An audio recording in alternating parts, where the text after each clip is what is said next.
Endosulfan ദുരിതബാധിതരുടെ പുനരധിവാസത്തിനായി രൂപീകരിച്ച പ്രത്യേക cell യോഗങ്ങളിൽ നിന്നും അംഗങ്ങൾ തുടർച്ചയായി വിട്ടുനിൽക്കുന്നു. സെല്ല് ഓരോ മാസവും കൃത്യമായി യോഗം ചേരണമെന്നാണ് വ്യവസ്ഥ. എന്നാൽ സെല്ലിന്റെ ചെയർമാനായ മന്ത്രി KP മോഹനന്റെ തിരക്കും മറ്റു കാരണങ്ങളാലും സെൽ യോഗവും കൃത്യമായി ചേരുന്നില്ല. 3 മാസത്തിനു ശേഷമാണ് കഴിഞ്ഞ ജനുവരിയിൽ യോഗം ചേർന്നത്. ഈ യോഗത്തിൽ ചെയർമാനായ കൃഷിമന്ത്രി KP മോഹനൻ ഉൾപ്പെടെ 25 അംഗങ്ങൾ പങ്കെടുത്തില്ല. കാസർഗോഡ് ജില്ലാ പഞ്ചായത്ത് പ്രസിഡന്റ് ചെയർമാനായ സെല്ലായിരുന്നു LDF സർക്കാരിന്റെ കാലത്ത് പ്രവർത്തിച്ചിരുന്നത്. ഉമ്മൻചാണ്ടി സർക്കാർ അധികാരത്തിലേറിയതോടെ മന്ത്രി ചെയർമാനായി രാഷ്ട്രീയ പാർട്ടി പ്രതിനിധികളെ അംഗങ്ങളാക്കി സെല്ല് പുനഃസംഘടിപ്പിച്ചു. 61 പേരെ ഉൾപ്പെടുത്തി പുനഃസംഘടിപ്പിച്ച സെല്ലിന്റെ ആദ്യ യോഗത്തിൽ തന്നെ 31 പേർ മാത്രമാണ് പങ്കെടുത്തത്. വ്യാഴാഴ്ച ചേർന്ന യോഗത്തിൽ MPയും 3 MLAമാരും ഉൾപ്പെടെ 20 അംഗങ്ങൾ എത്തിയില്ല.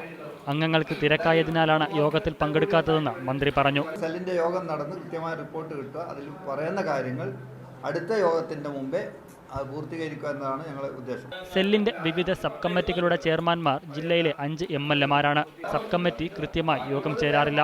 ഇതിനാൽ സെല്ലെടുക്കുന്ന പല തീരുമാനങ്ങളും നടപ്പിലാക്കാനാവുന്നില്ല. മുഴുവൻ ദുരിതബാധിതരെയും BPL ലിസ്റ്റിൽ ഉൾപ്പെടുത്താൻ സർക്കാർ ഉത്തരവിറക്കിയിട്ടും ഇതുവരെയും നടപ്പിലായിട്ടില്ല. സബ് കമ്മിറ്റി ചേർന്ന നടപടികൾ എടുക്കാത്തതിനാലാണ് BPL ലിസ്റ്റിൽ ദുരിതബാധിതരെ ഉൾപ്പെടുത്താൻ കഴിയാത്തത്. ഷഫീഖ് നസറുള്ള, മീഡിയ 1, കാസർഗോഡ്.